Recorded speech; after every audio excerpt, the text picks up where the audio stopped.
Fala, galerinha bonita, como vocês estão? Meu nome é Marília Góes e este é o Artcast, o seu minuto de pensamentos artísticos e criativos. E hoje estou aqui com o Tito, que é um prazer imenso e a gente tem uma história passada, a gente se cruzou em algum outro momento desta vida muito doida. Mas antes dele falar, eu vou falar brevemente quem é o Tito, que provavelmente você que é do meio, principalmente do meio teatral, já deve ter esbarrado com ele, porque é um cara absurdamente rodado Olha, no mundo teatral. Mas o Tito é dramaturgo, ele é diretor de teatro e além de editor e entrevistador do site Deus Ateu, que eu tive a honra de escrever, assim, bem. Tô só começando perto do quanto esse menino escreve. E é um cara, assim, que se você for ver, a gente tem registros dele, eu acho que desde 2015 na área teatral fortemente, assim, eu estudando sobre a sua biografia, Tito, eu percebi você indicado como melhor autor no FESET, que é um festival que de alguma forma cresceu muito nesse último tempo. Eu participei com o Vivarte agora em junho no FESET. A gente levou uma cena, foi bem interessante e eu percebi já que você já estava lá em 2019.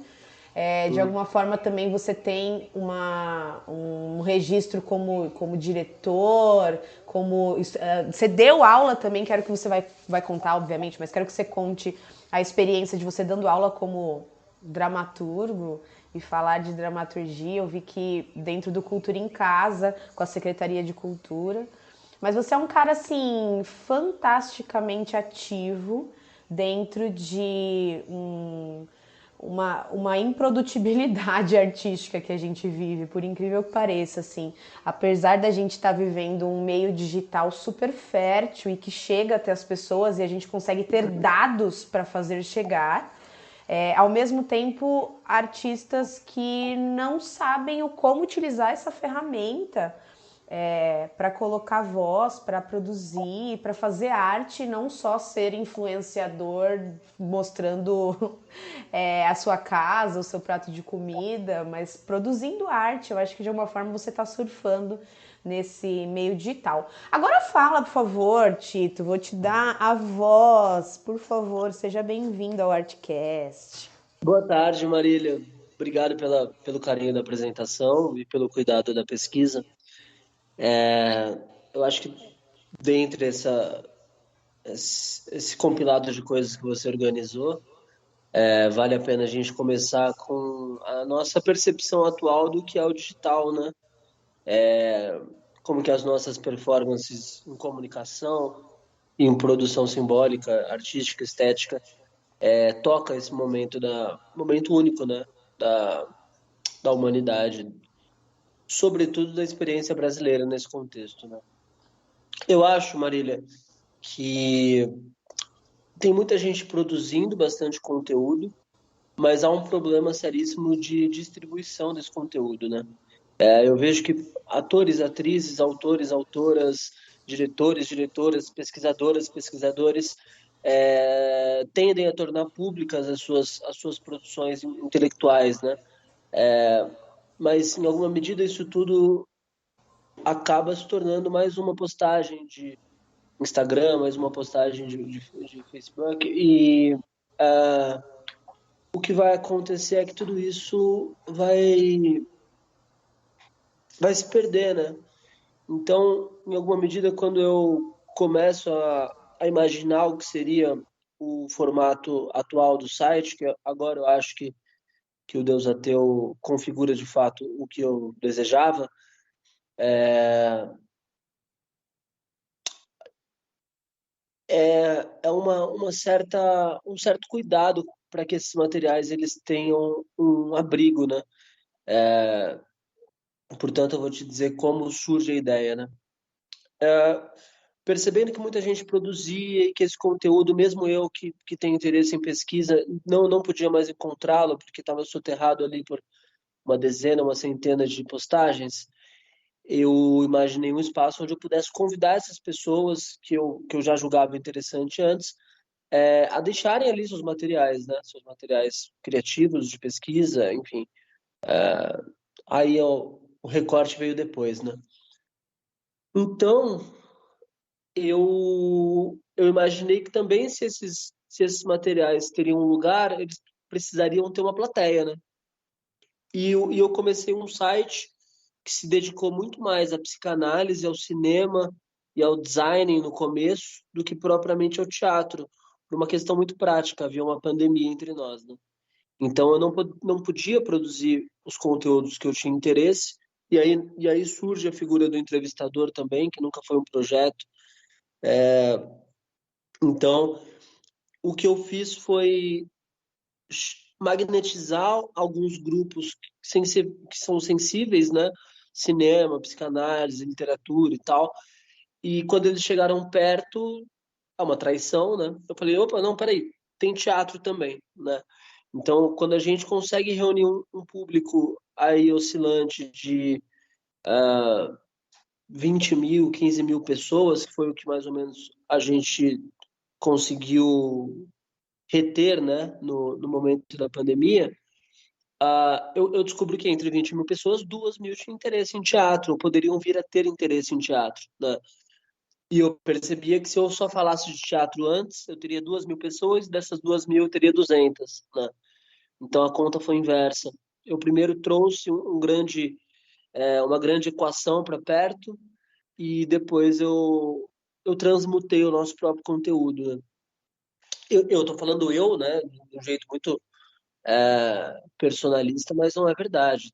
Teve uma equipe hiper capacitada e que mandou muito bem nesse período. Não, o pessoal não está mais, seguiu em outros projetos e tal, mas tudo Então o isso foi, Deus Ateu ele começa com outras pessoas também. Que, então não foi sim, só um projeto que surgiu só de você. Eu imaginei que não, teria sido assim, só de você. não, não, não, não, de forma alguma. Eu acho bonito até porque o nascimento do site, ele é intuitivamente próximo ao nascimento do próprio teatro, e eu te explico por quê. Porque nasce de uma bebedeira, né? Eu estava no Rio de Janeiro sem projeto nenhum, assim, eu não fui ao Rio fazer determinada coisa. Eu fui realmente curtir as férias de um amigo, né? Ele estava de férias, falei, puta, eu vou com você, e fui. E, e ele tem formação em psicanálise, dá aula de psicanálise. E ele e a gente conversando e tal, e ele tava, acho que eu não me recordo claramente, mas eu acho que ele vinha num momento de formação e tal. Então, Isso em qual o ano que isso acontece? 2 anos atrás, né? 2020, eu acho, É ou muito 19, recente o Deus Ateu, então. é Ele muito não é de recente. 2015, então, desde que que eu Não, não, vejo não, na. não, não, não. Antes do Deus eu escrevi em alguns lugares, escrevi na Antropositivo, sempre colaborei com Miguel Arcanjo, enfim, e aí depois, se der tempo, eu conto de como surge, né, a coisa de escrever crítica e tal.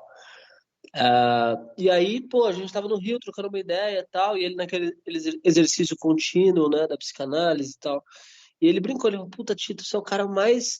É, cara, como megalomaníaco, né? Ele falou, mano, você é muito louco. Porque eu falava umas coisas, eu falei, você é muito louco, o que você tá falando, isso não vai acontecer e tal. Eu comecei a tirar uma onda, eu falei assim, bicho, você vai ver, quando eu chegar em São Paulo, eu vou convidar, assim, sei lá, ó, o Antônio Araújo do Vertigem para conversar com sei lá, assim, uma pessoa interessante, vai. Sei lá, com a Fernanda Montenegro sobre a última temporada de Breaking Bad. Então, a ideia era que fosse uma coisa absolutamente ruidosa, né? Nunca a ideia foi falar só de teatro, porque eu, pelo menos, acredito, até como é o seu canal, que as coisas elas precisam se atravessar, né? Teatro, ele sobrevive porque ao redor dele existe uma sociedade, né? Então eu acho estúpido quando a gente propõe uma coisa que é só ligada ao teatro, o teatro com ele mesmo, né? Para mim o teatro é uma coisa absolutamente porosa e precisa de fôlego, precisa ser um lugar refrescante do ponto de vista das ideias das pessoas, multicultural sempre, né? Enfim, então a minha ideia era fazer alguma coisa que fosse ampla nesse sentido. E eu tava tirando onda, eu tava falando, puta, eu vou chamar. o Tony Ramos para conversar com o Ferreira Goulart, acho que eu tava até vivo, Ferreira Goulart, nem sei. E sobre o gibi da Turma da Mônica, porque eu acho que eles têm tudo a ver. Então, a ideia era bagunçar mesmo. E aí, claro, né, para fechar com chave de narcisismo absurdo, eu falei, e vai chamar Deus ateu. Foi isso. A verdade é essa. Não tem Nossa, uma ele grande. surge muito, e é muito louco, né? Quando como as grandes ideias surgem num espirro, assim, e eu acho que o ponto de virada é você pegar essa ideia muito louca, que é muito louco, e Que é colocar em muito louco. ação, porque quando as ideias ficam no universo puramente louco da cabeça do profissional criativo, e você colocou em ação. Aí você chega em São Paulo e você coloca em ação o que é o primeiro, o que acontece primeiramente. Eu chego em São Paulo, começo a recordar a viagem, né? Coisas que eu posso tornar pública e não. E aí eu começo a pensar, puta, aquela ideia foi legal, aquele papo foi legal e tal.